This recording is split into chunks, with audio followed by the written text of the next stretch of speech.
Assalamualaikum warahmatullahi wabarakatuh.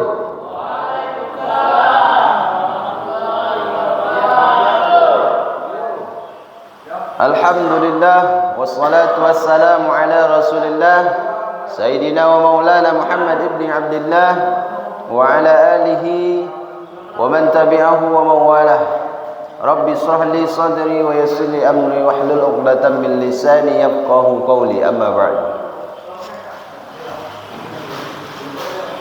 Bersyukur kepada Allah Subhanahu wa taala dengan mengucapkan alhamdulillahirabbil alamin. Bersolawat kepada baginda Nabi, Allahumma salli ala Sayyidina Muhammad wa ala ali Sayyidina Muhammad. Assalamu alayka ya Rasulullah. Bapak-bapak jamaah subuh yang dimuliakan Allah, kembali kita sambung kajian Sirah Nabawiyah, Kitab Ar-Rahiq Al-Makhtum, karya Syekh Safiur Rahman Al-Mubarakfuri. Kemarin terakhir sudah sampai di apa kemarin? Umroh, qada dan perang Mu'tah tahun 8 Hijriah. Ini masih tahun 8 Hijriah. Peristiwanya Fathul Makkah. Fathul Makkah. Nampak kan? Baca nampak? Atau penaklukan kota Mekah.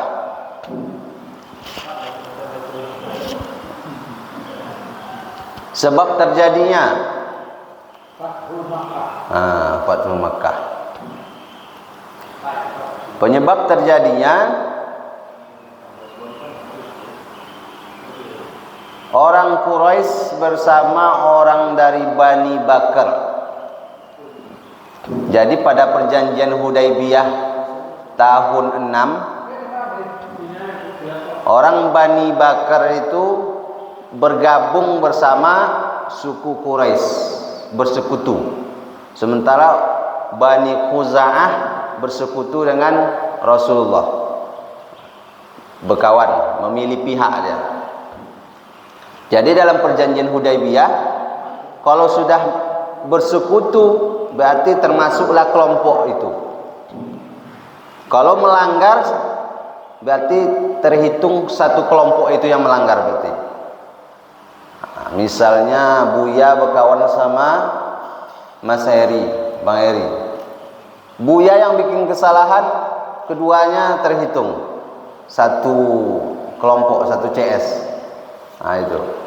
Jadi penyebabnya ini, orang Bani Bakar ini sudah bermusuhan lama dengan Bani Khuza'ah, musuh bebuyutan. Masih ada dendam mereka, orang Bani Bakar. Maka dipimpin oleh Naufal bin Muawiyah, dipimpinnya sekelompok orang dari Bani Bakar melakukan penyerangan terhadap Bani Khuza'ah ketika Bani Khuza'ah berada di wilayah Al-Watir. Mereka istirahat di sana. Satu rombongan. Penyerangan ini terjadi pada bulan Sya'ban tahun 8 Hijriah. Bulan Sya'ban. Itu pemimpinnya Naufal bin Muawiyah.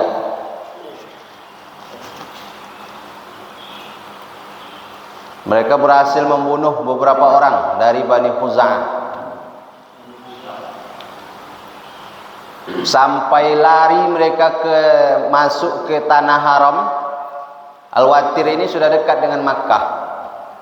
Lari mereka masuk sampai ke tanah haram pun masih dikejar oleh Naufal ini. Tak peduli dia. Padahal diingatkan sama kawannya, wahai Naufal, kita sudah memasuki wilayah haram. Ingat Tuhanmu, ingat Tuhanmu. Tak mau dia. Kata dia, tak ada lagi Tuhan bagi tanah haram ini. Tuntaskan dendam kalian.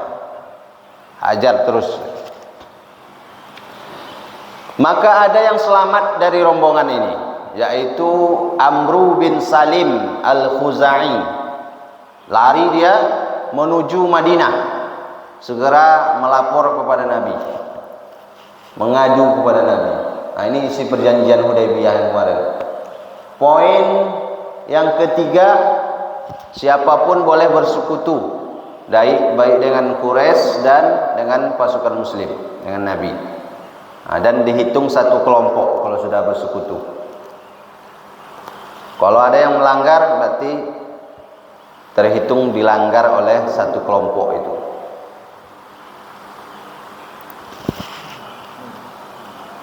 Nih rentetan peristiwanya. Amru bin Salim Al-Khuzai datang ke Madinah mengadu kepada Nabi. Mengadu dia bahwa mereka sudah diserang di Al-Watir. Mereka membunuh kami pada saat kami sujud dan rukuk menyembah Allah, kata mereka. Lalu dijawablah oleh Nabi, kami akan membantumu wahai Amru bin Salim. Tak lama setelah dia sampai, datang pula Budail bin Warqa, orang Khuza'ah juga, bersama beberapa orang, tiba di hadapan Rasulullah membawa bukti-bukti keterlibatan orang Quraisy membantu Bani Bakar dalam penyerangan itu.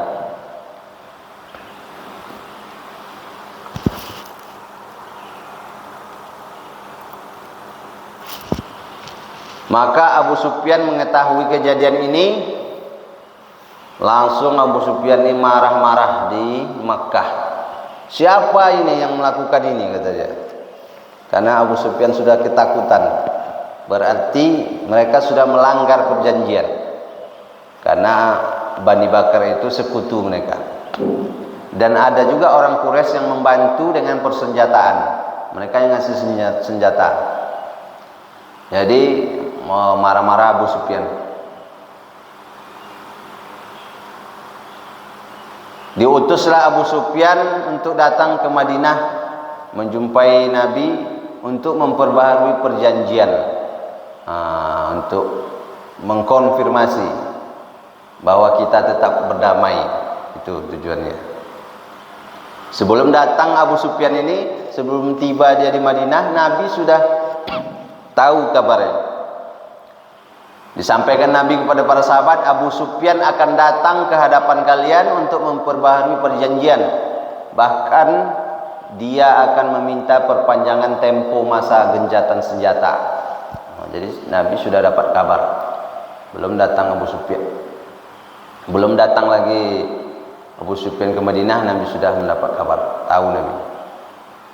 Dan dalam perjalanan ke Madinah itu Abu Sufyan berjumpa selisih jalan dengan Budail tadi. Budail yang sudah duluan datang tadi ke Madinah. Ditanya oleh Abu Sufyan, dari mana engkau Budail? Apa engkau habis menemui Muhammad? Kata dia. Kami cuma jalan-jalan saja di pantai ini, kata dia, berkeliling, tak ngaku dia. Engkau datang bukan menemui Muhammad? Bukan, kata dia. Tidak. Bohong ya, supaya tidak ketahuan. Tapi Abu Sufyan sudah curiga juga bahwa dia habis bertemu dengan Nabi. Lalu sesampainya Abu Sufyan ke Madinah, langsung dia menuju ke rumah putrinya, Ummu Habibah, yang sudah menjadi istri Nabi waktu itu. Ternyata ada anak Abu Sufyan yang menjadi istri Nabi. Siapa yang tahu selama ini ada anak Abu Sufyan yang menjadi istri Nabi? Ummu Habibah ini dulu sudah masuk Islam bersama suaminya dan hijrah ke Habasyah. Hijrah ke Habasyah, rupanya sampai di Habasyah murtad lagi suaminya, masuk Nasrani, pindah agama dia. Nah, lalu cerai dia dan suaminya meninggal di situ. Lalu ketika datang utusan Nabi yang membawa surat untuk Raja Najasyi, Nabi menitipkan pesan untuk melamarkan Ummu Habibah ini untuk Nabi kepada yang membawa surat itu. Berarti Nabi menikah dengan Ummu Habibah ini setelah perang Khaybar. Orang-orang Habasyah balik itu ketika Nabi berada di Khaybar. Berarti tahun 6 Hijriah.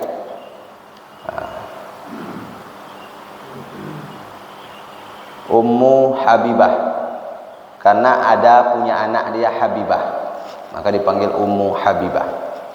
Ternyata anak Abu Sufyan. Berarti Abu Sufyan itu juga mertua Nabi.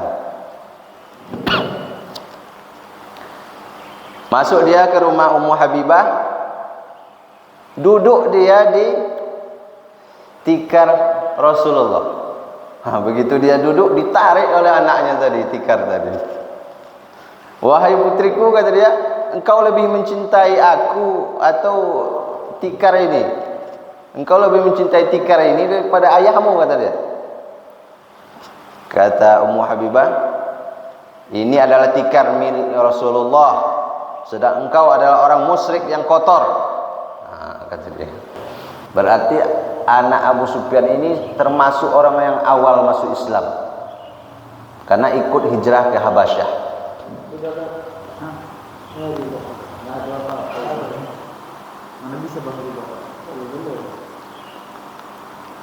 Setelah itu Abu Sufyan menjumpai Rasulullah. Setelah bertemu, dia bicara panjang lebar, meminta keringanan, meminta perjanjian itu tetap utuh, tidak dibatalkan, meminta tetap damai. Tapi tidak ada satupun yang ditanggapi oleh Rasulullah kata-kata dia. Diam saja Nabi, tak dipedulikan Nabi. Lalu dia putus asa, pergi lagi menemui Abu Bakar. Dimintanya Abu Bakar supaya Abu Bakar menyampaikan kepada Nabi. Tapi Abu Bakar pun menolak. Aku tak bisa memenuhi permintaanmu, kata Abu Bakar. Lalu pergi lagi dia menjumpai Umar. Begitu pula Umar lebih keras lagi. Apa mungkin aku mau mengiba kepada Rasulullah untuk menolong kalian? Demi Allah, kata Umar, kalau ada, sekiranya tidak ada lagi yang kumiliki kecuali hanya debu yang bertebangan di udara, tentu akan kugunakan untuk melawan kalian. Tak ada lagi punya apa-apa, aku cuma debu untuk bisa melawan kalian, itu pun kupakai untuk melawan kalian. Ini kalian minta pula untuk membela kalian di hadapan Nabi, kata Umar. Lalu pergilah Abu Sufyan menjumpai Ali bin Abu Thalib. Dirayu-rayunya lah Ali. Wahai Ali, engkaulah orang yang paling berbelas kasih kepadaku. Sebutkan kedatanganku ini untuk urusan yang mendesak. Tolong sampaikan kepada Muhammad agar dia merespon kata-kataku.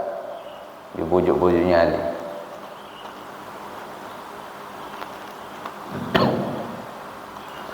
Tapi Ali pun tak bisa,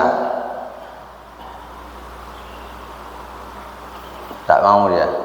Tak mungkin apa yang sudah ditetapkan oleh Rasulullah, tak mungkin goyah, kata Nabi. Tak ada seorang pun yang mampu menggoyahkan tekad beliau kalau Nabi sudah membulatkan tekadnya. Lalu bagaimana lagi caranya, kata Abu Sufyan. Bingung dia lagi, dan merasa dunia ini menjadi gelap, tak tahu lagi apa yang mau diperbuat. Dikasih saran oleh Ali, engkau ini kan pemimpin kaummu, pemimpin dari Bani Kinanah, maka bangkit dan temuilah mereka, minta perlindungan kepada mereka. Orang-orang Bani Kinanah yang sudah masuk Islam, yang ada di Madinah itu maksudnya. Maka pergilah Abu Sufyan ke orang ramai. Dipanggil semua orang ramai, wahai sekalian manusia, sesungguhnya aku telah meminta perlindungan di tengah banyak orang, maka tolonglah aku, kata dia. Setelah itu dia pulang balik ke Mekah. Sampai di Mekah ditanya oleh kawan-kawannya, apa yang terjadi di Madinah? Aku menemui Rasul Muhammad tapi tak ada respon. Aku menemui Abu Bakar seperti itu juga. Aku menemui Umar, lebih parah lagi kata dia. Aku menemui Ali, lalu dia kasih aku saran supaya meminta pertolongan, perlindungan kepada orang-orang Bani Kinanah. Lalu apa hasilnya?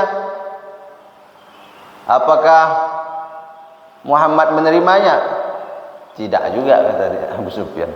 Oh, engkau sudah ditipu oleh Ali berarti. Itu cuma sekedar untuk cemoohan terhadap kamu katanya. Itu untuk menunjukkan engkau ketakutan saja berarti. Karena hasilnya pun tak ada. Dengan dia minta tolong kepada orang banyak tadi. Lalu Nabi bersiap. Ternyata Nabi sudah melakukan persiapan 3 hari sebelum datang berita penyerangan tadi. 3 hari sebelum itu Nabi sudah bersiap, sudah mendapatkan wahyu bahwa akan terjadi pembatalan perjanjian Hudaybiyah. Nabi sudah menyuruh Ummul Mukminin Aisyah untuk mempersiapkan peralatan perang. Maka Nabi melakukan persiapan, menyuruh sahabat-sahabat yang lain untuk melakukan persiapan menuju ke Makkah. Nabi berdoa, "Ya Allah, rahasiakanlah berita ini dari mata dan telinga orang-orang Quraisy hingga kami dapat menyerbu Mekah dengan tiba-tiba." Jadi cara mengecohnya, diutus oleh Nabi Abu Qatadah bin Rib'i bersama 8 orang tentara diutus ke wilayah Idam namanya. Diutus ke wilayah Idam, sehingga kalau ada mata-mata di Madinah, mereka mengira Nabi akan ke wilayah itu tujuannya. Padahal Nabi berpesan, nanti kalau sudah dapat kabar bahwa kami menuju Makkah, kalian pun berbelok menuju ke Makkah. Itu cara yang pertama. Ternyata ada sahabat ini yang khawatir dia, karena dia ada keluarganya di Makkah. Namanya Hatib bin Abu Balta'ah. Hatib bin Abu Balta'ah. Dia masih punya keluarga di Makkah. Jadi dia khawatir dengan keselamatan mereka. Ditulisnya surat untuk memperingatkan keluarganya ini. Lalu disuruhnya seorang budak wanita membawa surat itu, diikatkan di gulungan rambut. Pergi dia membawa surat. Ternyata Nabi mendapatkan wahyu tentang surat ini. Disuruhlah oleh Nabi Ali bin Abu Thalib dan Miqdad bersama Az-Zubair bertiga untuk mengejar wanita itu yang membawa surat tadi. Disebutkan oleh Nabi, berangkatlah kalian menuju Raudhah Kak. Di sana kalian akan mendapati seorang wanita yang membawa sepucuk surat untuk orang-orang Quraisy. Berangkatlah Ali, Miqdad, Zubair dan Abu Mirsad, 4 orang mengejar wanita yang membawa surat tadi. Begitu jumpa, ditanya oleh mereka, apakah engkau membawa surat untuk orang Quraisy? Tak ada, kata dia. Tak ada bawa apa-apa, tak ada bawa surat. Kata Ali, aku bersumpah dengan nama Allah, tidak mungkin Rasulullah berkata dusta dan membohongi kami. Demi Allah, jika engkau tidak menyerahkan surat itu pada kami, maka kami akan menelanjangimu mencari surat itu. Nampak dia Ali ini serius, bukan main-main. Akhirnya ngakulah dia. Lalu ditunjukkannya surat itu, disimpannya di gulungan rambut. Isi surat itu, isinya dari Hatib bin Abu Balta'ah kepada kaum Quraisy. Kemudian dia mengabarkan pergerakan Rasulullah menuju Makkah. Begitu dapat ditanya oleh Nabi kepada Hatib. Hatib ini ikut dalam rombongan menuju Makkah ini. Jumlahnya udah tadi? Belum. Jadi tanya oleh Nabi, apa maksud surat ini wahai Hatib? Ya Rasulullah, jangan engkau terburu-buru menghakimiku. Demi Allah aku beriman kepada Allah dan Rasulnya. Tak ada niat untuk murtad, kata dia. Hanya saja sanak keluargaku, anak-anakku tinggal di Makkah. Aku tidak memiliki kerabat di sana yang mampu menjaga dan melindungi mereka. Yang aku khawatirkan itu cuma keluargaku saja ya Rasul, kata dia. Oh, Umar langsung emosi dia. Kata Umar, ya Rasulullah serahkan dia padaku, biar aku penggal batang lehernya, kata dia. Umar ini asal ada apa-apa mengemosi terus nih. Yang pertama dia, biar aku penggal saja dia. Orang ini sudah mengkhianati Allah dan Rasulnya. Dia sudah menjadi sosok munafik, kata Umar. Lalu kata Nabi, wahai Umar, sungguh dia termasuk salah satu pelaku perang Badar. Hatib ini ikut dia perang Badar. Wahai Umar, tidaklah engkau mengetahui bahwa Allah telah memberikan keringanan bagi orang-orang yang turut dalam perang Badar dengan berfirman, berbuatlah sesuka kalian karena aku telah memberikan ampunan untuk kalian. Berarti orang-orang yang ikut perang Badar ini istimewa ya. Lebih istimewa daripada yang lain yang tak ikut perang Badar. Maka Umar pun menyesal dengan ucapannya tadi, hingga air mata mengalir dari kedua matanya. Gitu pula Umar, begitu menyesal sampai nangis dia. Walaupun dia orangnya sangar, suka emosi, tapi begitu dia menyesal bisa sampai langsung menangis. Allah dan Rasulnya lebih mengetahui, katanya. Misalnya, jadi tak ada sampai berita sedikit pun ke orang-orang Quraisy tentang pergerakan Nabi menuju ke Makkah ini. Tak tahu mereka. Tak ada yang menyampaikan berita. Rasulullah meninggalkan Madinah pada hari 10 hari pertama bulan Ramadan. Ternyata terjadi di bulan Ramadan peristiwa Fathu Makkah. Tahun ke-8 Hijriah. Ingat tak ya? Bulan Ramadan. Jadi banyak peristiwa yang terjadi bulan Ramadan. Kita pun merdeka bulan Ramadan. Turun wahyu bulan Ramadan. Penaklukan kota Makkah pun di bulan Ramadan. Perang Badar bulan Ramadan. Jangan, bahaya.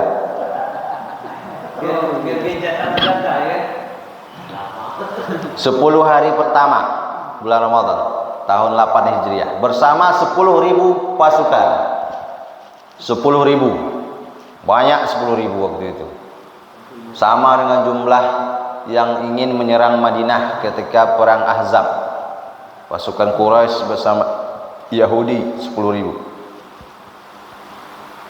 Sampai di wilayah Juhfah, berjumpa berpapasan selisih jalan dengan Abbas bin Abdul Muthalib, paman Nabi. Abbas ingin hijrah ke Madinah, ternyata Nabi ingin datang ke Makkah.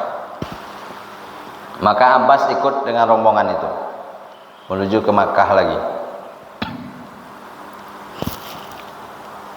Lalu sampai di Mar Az-Zahran. Mar Az-Zahran.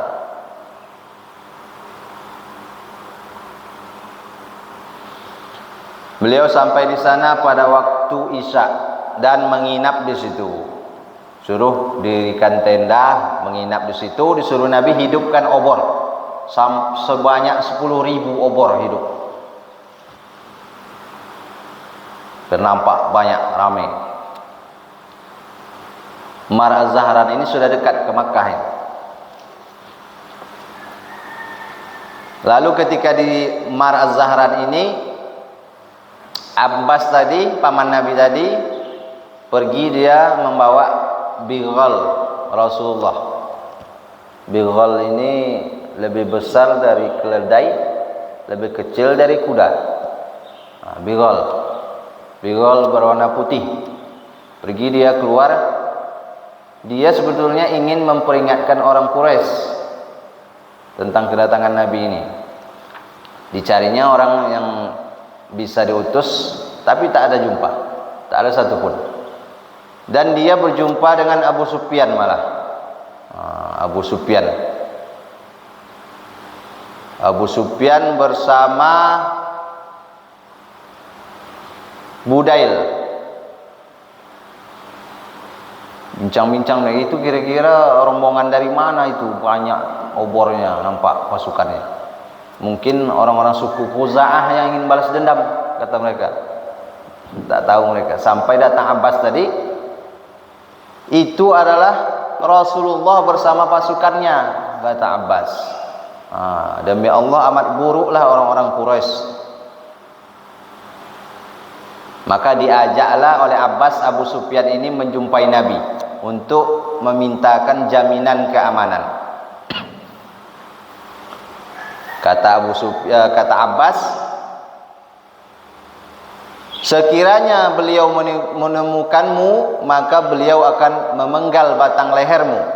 Maka naiklah ke atas bigol ini, sehingga engkau dapat bertemu Rasulullah dan meminta jaminan keamanan kepadanya. Ketika Abbas dan Abu Sufyan masuk ke perkemahan itu, asal berjumpa orang, ditanya orang, siapa ini? Siapa ini?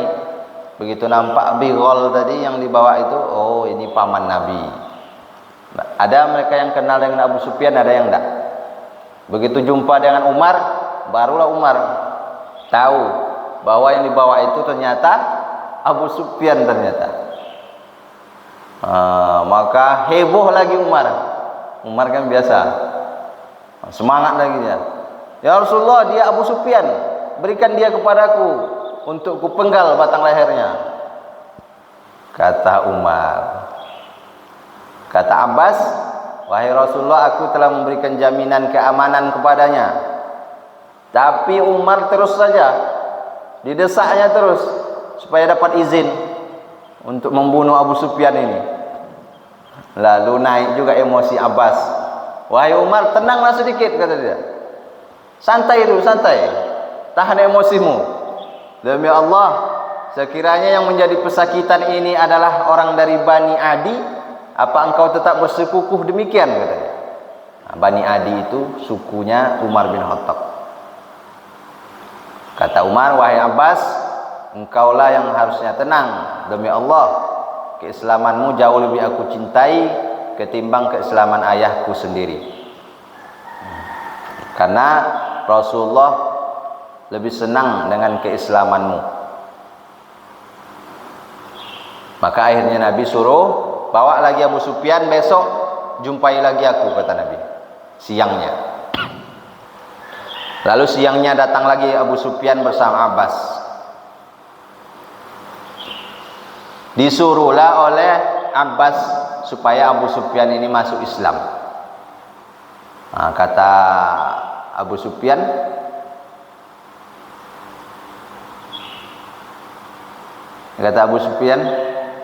demi Allah, aku telah menyangka bahwa jika ada Tuhan selain Allah, sudah tentu dia mencukupi segala sesuatu kepadaku.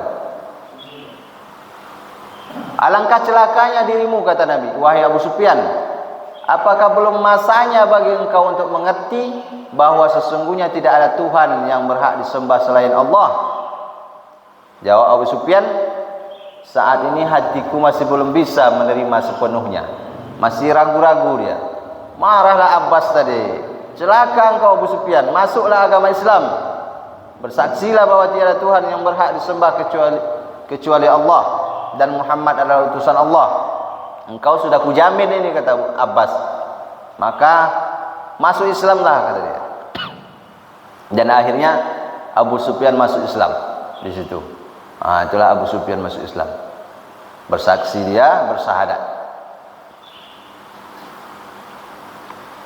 Lalu kata Abbas, "Ya Rasulullah, Abu Sufyan ini orangnya suka membanggakan diri, maka berilah dia sesuatu, berilah sesuatu untuknya." Baik, kata Nabi. Siapa saja dari penduduk Makkah yang masuk ke dalam rumah Abu Sufyan, maka dia aman. Siapa saja yang masuk ke dalam rumah dan mengunci pintu dari dalam, dia juga aman. Dan siapa saja yang masuk ke dalam Masjidil Haram, maka dia juga aman. Jadi Abu Sufyan bisa sedikit membanggakan diri nanti di Makkah, bahwa dia agak spesial.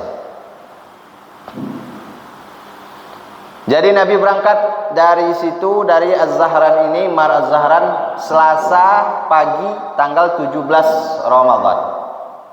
Ternyata pas tanggal 17 Ramadan. 17 Ramadan turun wahyu, 17 Ramadan pula lagi kembali ke Makkah untuk menaklukkan kota Makkah. Dulu wahyu pertama turun di Makkah 17 Ramadan, dan kembali lagi 17 Ramadan untuk menaklukkan kota Makkah ini. Jadi Abu Sufyan ini dia dekat dengan Abbas, anak-anak Abdul Muthalib, karena nasabnya itu Abu Sufyan bin Harb bin Umayyah bin Abdul Syam bin Abdul Manaf. Di situ berjumpa nasabnya. Abdul Manaf ini punya anak Hashim. Hashim itulah kakek Nabi. Berarti buyut kakek Nabi kan Abdul Muthalib. Abdul Muthalib punya ayah Hashim. Hashim ini saudara dengan Abdul Syam. Berarti buyutnya Nabi bersama buyut Abu Sufyan ini saudara. Buyut kan? Di atas kakek buyut. Buyutnya bersaudara. Jadi dekat nasab. Makanya Abbas tadi dibelanya Abu Sufyan.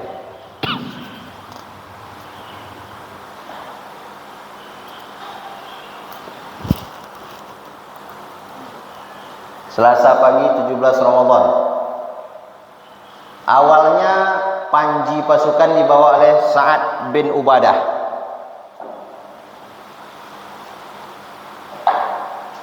Tapi saat ini dibilangnya hadza yaumal malhamah. Inilah hari pembalasan, kata Sa'ad bin Ubadah. Hari ini adalah hari pembalasan, hari pembantaian, hari dihalalnya kehormatan, dan hari di mana Allah akan menghinakan orang-orang Quraisy. Mendengar ucapan saat ini, Utsman bin Affan dan Abdurrahman bin Auf khawatir dia kalau saat ini akan membunuh orang-orang Quraisy. Sa'ad bin Ubadah ini orang Ansor, Madinah. Utsman dan Abdurrahman orang Makkah. Jadi dia khawatir kalau saat ini yang jadi pemimpin, jadi komandan, dia akan membunuh orang-orang Quraisy. Jadi dimintanya sama Nabi, "Ya Rasulullah, kami khawatir dia akan menyerang Quraisy." Maka Nabi menjawab, "Tidak ada pembantaian. Justru hari ini adalah hari kasih sayang. Hadza yaumal marhamah." Hari kasih sayang dan hari dimuliakannya kaum Quraisy dengan agama Islam, kata Nabi. Maka diganti oleh Nabi. Sa'ad bin Ubadah diganti dengan Zubair bin Awam. Ada juga yang menyebutkan dengan anaknya Qais. Diganti komandan. Zubair bin Awam orang Makkah yang membawa panji perang. Lalu Abu Sufyan bergegas duluan mendahului pasukan tadi datang ke Makkah untuk mengabarkan kepada orang-orang Makkah. Sampai di Makkah, "Wahai orang-orang Quraisy, Muhammad telah bergerak ke arah Makkah dengan membawa pasukan yang tidak akan mampu kalian hadang." Siapa saja yang masuk ke rumah Abu Sufyan maka dia aman. Semoga Allah membunuhmu, kata mereka. Bagaimana mungkin rumahmu mampu menampung kami semua? Dilanjutkan Abu Sufyan, siapa yang masuk ke dalam rumahnya dan mengunci pintu dari dalam, maka dia aman. Siapa saja yang masuk ke Masjidil Haram, maka dia aman. Maka langsunglah lari kabur orang-orang ini. Ada yang masuk ke rumahnya, ada yang masuk ke Masjidil Haram, sembunyi semua. Ada beberapa orang ingin melawan. Ikrimah bin Abu Jahal, anaknya Abu Jahal, Safwan bin Umayyah, dan Suhail bin Amru. Satu lagi Himas bin Qais, orang dari Bani Bakar. Himas bin Qais. Disiapkannya alat perang, ditanya oleh istrinya, untuk apa engkau mempersiapkan alat perang ini, kata istrinya. Untuk menghadapi Muhammad dan para sahabatnya, kata dia. Demi Allah, kata istrinya, tidak ada seorang pun yang mampu menghadang Muhammad dan para sahabatnya. Kata dia lagi, demi Allah, aku justru sangat berharap jika sebagian mereka ada yang menjadi pembantumu. Menjadi tawanan lalu menjadi pembantumu, kata dia ke istrinya. Pede dia.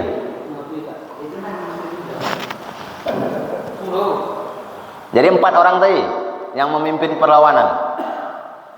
Ikrimah bin Abu Jahal, Safwan bin Umayyah, Suhail bin Amru, dan Himas bin Qais. 4 orang memimpin perlawanan.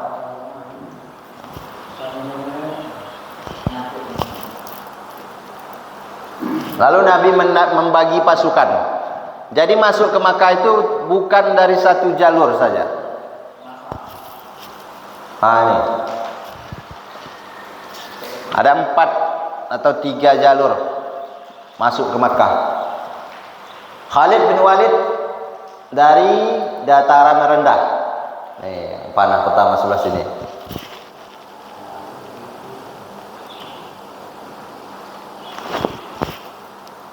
Lalu Qais tadi, anaknya Sa'ad, dari tengah. Abu Ubaidah, nampak tak saya? Abu Ubaidah dari tengah juga masuk, dari lembah tengah. Khalid bin Walid tadi dari sayap kanan. Zubair bin Awam sayap kiri. Zubair tuh di atas. Jadi dari 4 arah masuk.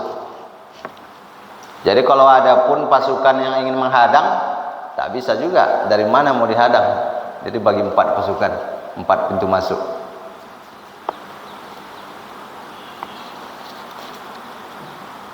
Jadi pasukan 4 orang yang ingin menghadang tadi berjumpa dengan pasukan Khalid. Pasukan Khalid berhasil membunuh 12 orang musyrik yang melakukan perlawanan.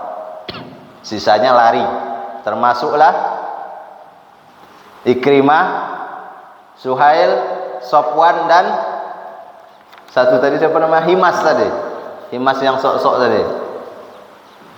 Lari dia masuk lagi ke rumahnya, dikuncinya pintu, ditanya istrinya, apa yang terjadi, kata dia. Kemana perginya ucapan manismu tadi? Kata istrinya mengejek. Lalu Himas menjawab, sekiranya engkau menyaksikan apa yang terjadi, orang sekelas Safwan dan Ikrimah pun melarikan diri, kata dia.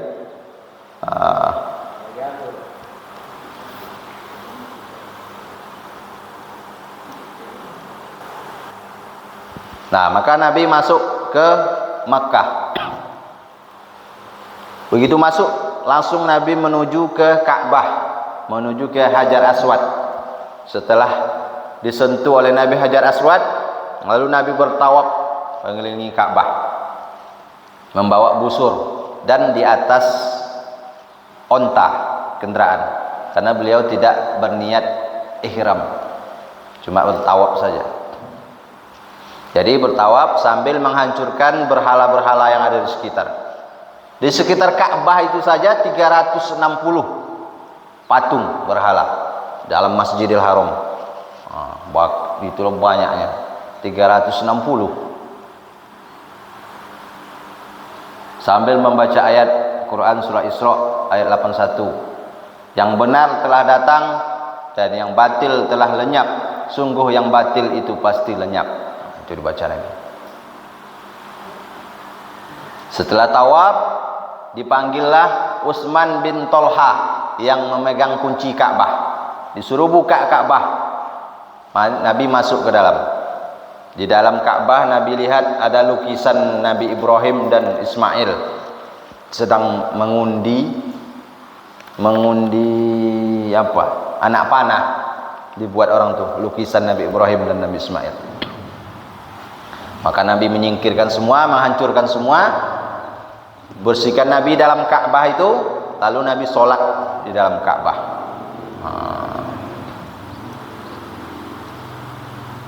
Setelah sholat, Nabi pergi mengelilingi Ka'bah dalamnya. Di setiap sudut itu dibacakan Nabi takbir, tahlil untuk mengesahkan Allah. Setelah itu Nabi buka pintu Ka'bah, berdiri di pintu Ka'bah itu, berdiri pintu Ka'bah lalu berpidato. Di luar itu orang sudah ramai berkumpul. Pidato Nabi, tiada ilah kecuali Allah semata, tidak ada sekutu baginya. Dialah yang telah menepati janjinya, memenangkan hambanya dan mengalahkan pasukan Ahzab sendirian. Sesungguhnya segala macam balas dendam, harta dan darah, semuanya berada di bawah kedua kakiku ini, kecuali penjaga Ka'bah dan pemberi minum jamaah haji. Ketahuilah, pembunuhan yang sifatnya keliru namun menyerupai sengaja, maka pembunuhnya dikenai denda berupa 100 ekor unta. Lalu lanjutkan Nabi, wahai orang-orang Quraisy, dalam benak kalian apa kiranya yang akan aku lakukan kepada kalian? Kata Nabi. Lalu apa jawab orang-orang Quraisy? Sesuatu yang baik, kata mereka. Engkau adalah saudara yang murah hati dan putra dari saudara yang murah hati. Takut mereka dipujinya Nabi. Padahal dulu ketika di Makkah dicaci maki. Begitu Nabi menang, lembut pula mereka lidahnya. Lalu Nabi bersabda, sungguh aku akan mengatakan kata-kata yang pernah diucapkan oleh Nabi Yusuf kepada saudaranya. Tiada cercaan atas kalian hari ini, pergilah, kalian semua telah bebas. Dibebaskan Nabi semua orang-orang Quraisy Makkah. Setelah itu diserahkan lagi kunci Ka'bah kepada Utsman bin Tolha. Karena sejak dulu memang sudah demikian. Dia ini dari keturunan Abduddar. Kalau masih ingat dulu sejarah awal, Qusay sudah menetapkan Abduddar keturunannya untuk mengurus Ka'bah. Karena ada yang mengurus Ka'bah, ngasih minum, ada yang ngasih makan jemaah haji, ada yang bertugas membawa bendera perang, ada yang bertugas pemimpin kafilah dagang. Itu sudah dibagi-bagi. Jadi tetap diserahkan kunci Ka'bah kepada Utsman bin Tolha. Lalu menyuruh Bilal naik ke atas Ka'bah mengumandangkan azan. Waktu itu nampaklah oleh Attab bin Usaid. Kata Attab, Allah telah muliakan bapakku Usaid karena dia tidak sempat mendengarkan kumandang azan ini. Sekiranya dia mendengar, tentu dia akan marah sejadi-jadinya. Untung ayahku udah mati, kata dia. Tidak mendengarkan azan Bilal ini di atas Ka'bah. Di atas Ka'bah azan Bilal pula yang azan. Bilal ini dulu budak ketika masa jahiliyah itu. Sekarang dia naik ke atas Ka'bah, dia yang azan. Itulah Nabi. Kenapa Bilal yang disuruh? Kenapa bukan Ali? Karena Nabi ingin mencontohkan tidak ada lagi manusia itu dipandang dari warna kulit, dari kedudukan. Semuanya sama di hadapan Allah, yang membedakan hanyalah takwa. Jadi walaupun dia berkulit hitam, mantan budak, tapi dia bertakwa, beriman kepada Allah, dia bisa menjadi mulia, naik ke atas Ka'bah. Mungkin satu-satunya orang yang pernah menginjak Ka'bah Bilal inilah, di atas Ka'bah dia.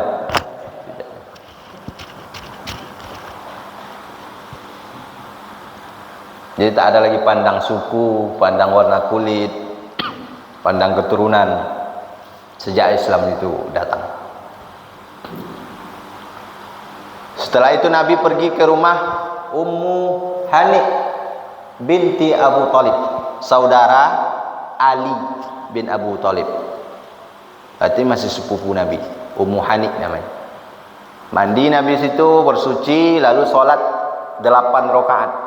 Disangka orang sholat duha, karena waktu itu waktu duha. Ternyata Nabi sholat al-fat, sholat kemenangan. Sholat kemenangan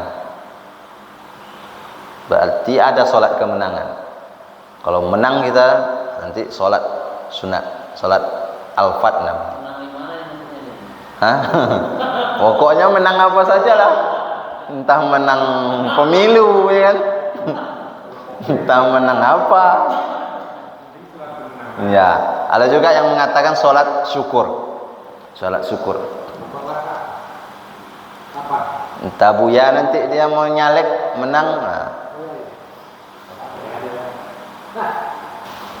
Eksekusi para penjahat kelas kakap. Ada 8-9 orang. Tuh namanya. Yang pertama Abdul Uzza bin Qatal. Ini orang-orang penjahat semua nih yang menyakiti Nabi. Yang pertama itu berhasil dieksekusi. Sembunyi dia di kain Ka'bah, dia sembunyi. Ketahuan, lalu diperintahkan Nabi untuk dibunuh. Ibnu Khatal. Yang kedua Abdullah bin Abu Sar, dia dulu sudah masuk Islam lalu murtad, tapi dimintakan jaminan keamanan, keringanan oleh Utsman, dibawa oleh Utsman ke depan Nabi, mintakan pengampunan, lalu tidak jadi dibunuh. Lalu Ikrimah bin Abu Jahal, anak Abu Jahal, kabur dia, lari ke Yaman. Lalu oleh istrinya datang menjumpai Nabi, istrinya mintakan ampunan untuk Ikrimah. Lalu dijemput lagi oleh istrinya, dibawa lagi ke Makkah. Ikrimah ini diampuni. 4. Al-Haris bin Nufail, dia dieksekusi. Al-Haris. Yang kelima juga, yang pokoknya yang warna merah itu mati, dieksekusi. Mikyas bin Subabah, murtad juga dia. Dulu pernah masuk Islam lalu murtad. Yang 6 itu Habbar itu, dialah ditendangnya Zainab ketika Zainab ingin hijrah. Waktu itu Zainab sedang hamil, jatuh Zainab sampai keguguran. Tapi akhirnya dia pun diampuni, masuk Islam dia akhirnya. Yang nomor 6. Yang nomor 7, 2 biduan. 2 biduan, budak dari yang nomor 1. Ada budaknya 2 orang wanita yang biasanya menyanyi, lagunya isinya cacian, caci maki untuk Nabi. Dulu ketika Nabi masih di Makkah. Satu dieksekusi, yang satu lagi diampuni. Dan yang terakhir Sarah, budak yang membawa surat tadi, surat Hatib tadi, yang di gulungan rambut tadi, namanya Sarah. Tapi dia juga diampuni. Jadi yang dieksekusi cuma 1, 2, 3, 4 orang.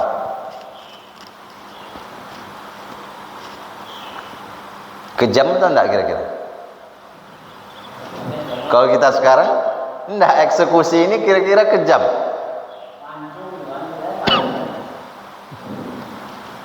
Kalau kita sekarang yang membaca, sekedar membaca, mungkin rasa-rasa kita kok kejam ya. Nah, tapi mereka-mereka ini sudah menghina, mencaci maki Rasul, menyakiti Nabi. Maka itu memang sudah hukuman yang pantas.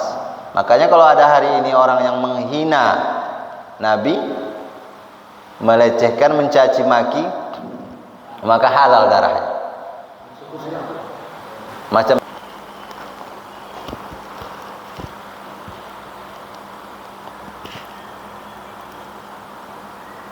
setelah itu diambillah baiat sumpah seluruh penduduk Makkah yang masuk Islam.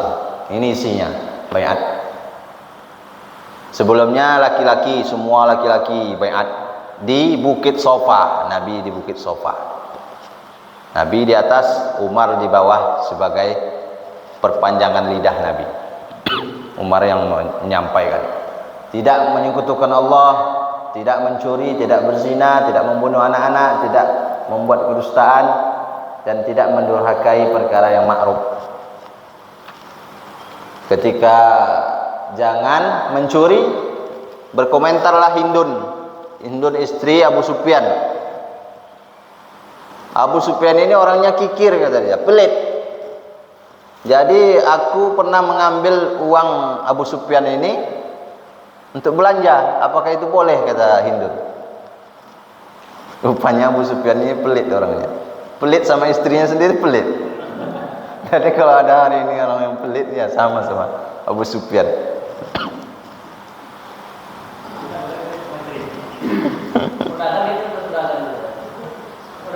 Hah? Iya, orang bisnis. Buya lah taubatnya dulu yo.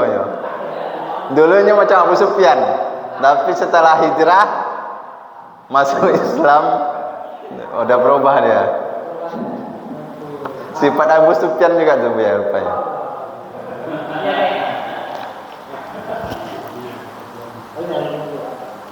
Jadi Nabi tinggal di Makkah 19 hari. 19 hari. Ini yang dilakukan.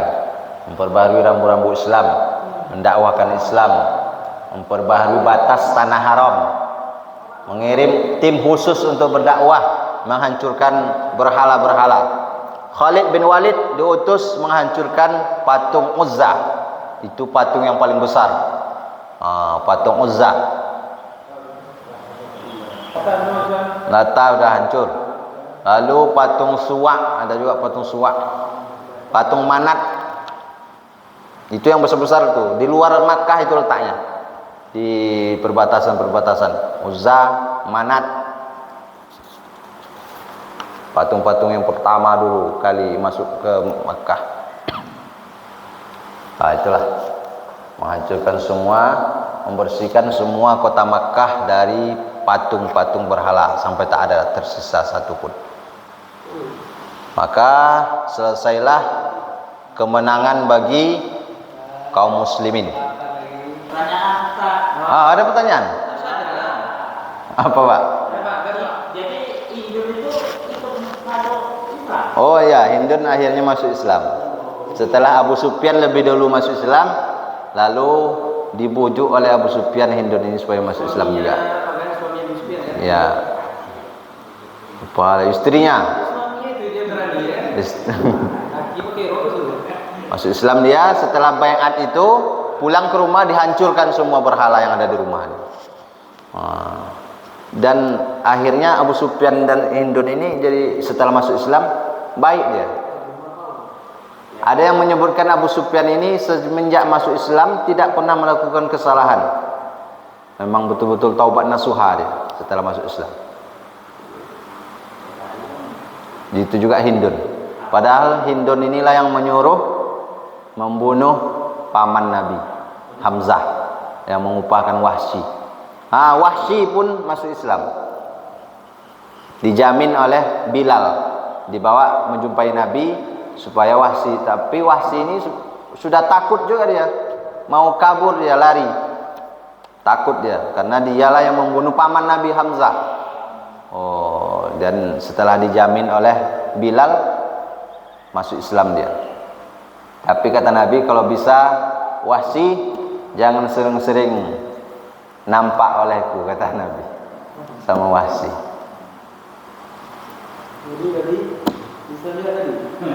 Satu lagi Sofwan bin Umayyah. Sofwan dia sudah mau kabur ke Yaman, sudah sampai di Jeddah, masuk kapal, lalu datang kawannya Umair namanya. Umair yang dulu diutus untuk membunuh Nabi ke Madinah. Ada yang masih ingat?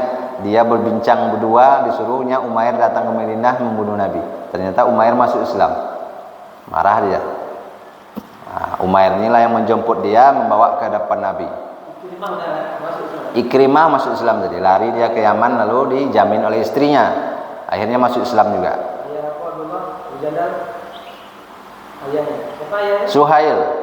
Suhail masuk Islam juga akhirnya.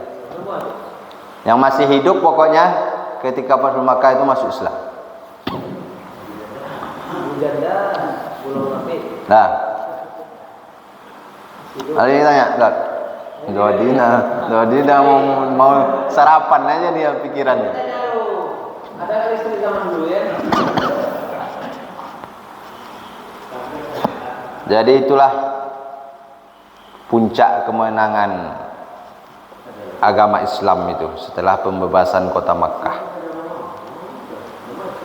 Nanti orang-orang semua berbondong-bondong masuk Islam. Itulah idza jaa nasrullahi wal fath wa ra'aitan nasa yadkhuluna fi dinillahi afwaja. Darat